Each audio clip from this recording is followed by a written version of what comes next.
দেখতে পায় ধোঁয়ার মতো একটা অবয়ব তার পিছনে দাঁড়িয়ে রয়েছে। সে চিৎকার করতেই আরমান দরজা খুলে দেয়। সে ভয়ে ঘরের ভেতরে চলে যায়, কিন্তু আমরা দেখতে পাচ্ছিলাম সেখানে কেউই ছিল না। কালো জাদুর প্রভাব ধীরে ধীরে শুরু হয়ে গিয়েছে। এটা খুব তাড়াতাড়ি বুঝতে পেরেছিল নাটার স্ত্রী, কারণ সে যখন তার শাশুড়িকে স্যুপ খাওয়াচ্ছিল তখন হঠাৎ করে সে দেখতে পায় সেখানে স্যুপের পরিবর্তে রয়েছে রক্ত।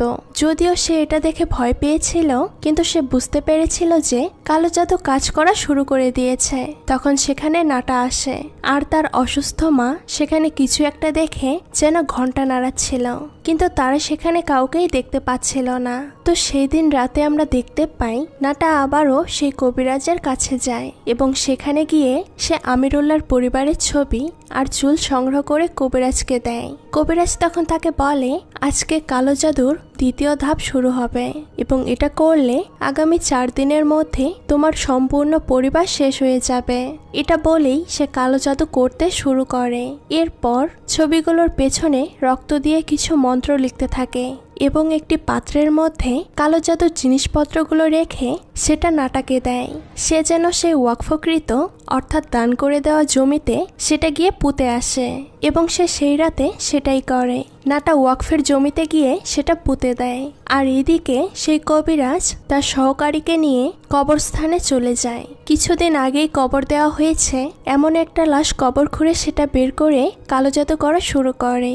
আমিরুল্লাহর পরিবারের চুল নিয়ে একটা কাগজের মধ্যে রেখে সেটা আবার সেই কবর থেকে তুলে আনা লাশের হাড়ের উপর দিয়ে তার সাথে সেই লাশের পেট থেকে বের করা নাড়ি ভুঁড়ি পেঁচিয়ে মন্ত্র পড়তে শুরু করে। তো কিছুক্ষণ পরেই সে হাড়টা হঠাৎ করেই ভেঙে যায়, আর তখন অদৃশ্য থেকে ভয়ানক আওয়াজ আসে, আর জিন যে চলে এসেছে সেই পরিবারকে ধ্বংস করতে সে তার জানান দেয়। অন্যদিকে আমরা দেখতে পাই মসজিদে আজান হওয়ার পরেও আজকে কেন যেন কোনো মুসল্লি আসছিল না।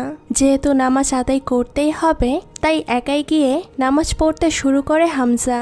নামাজ পড়ার সময় তার মনে হচ্ছিল তার পেছনে যেন অনেক অনেক মানুষ নামাজ পড়ছে, তার পেছনে আওয়াজও হচ্ছিল। এতে সে প্রচন্ড ভয় পেয়ে যায়। তো সে কোনো রকমে নামাজ শেষ করে পেছনে তাকায়, কিন্তু সেখানে সে ছাড়া আর কেউই ছিল না।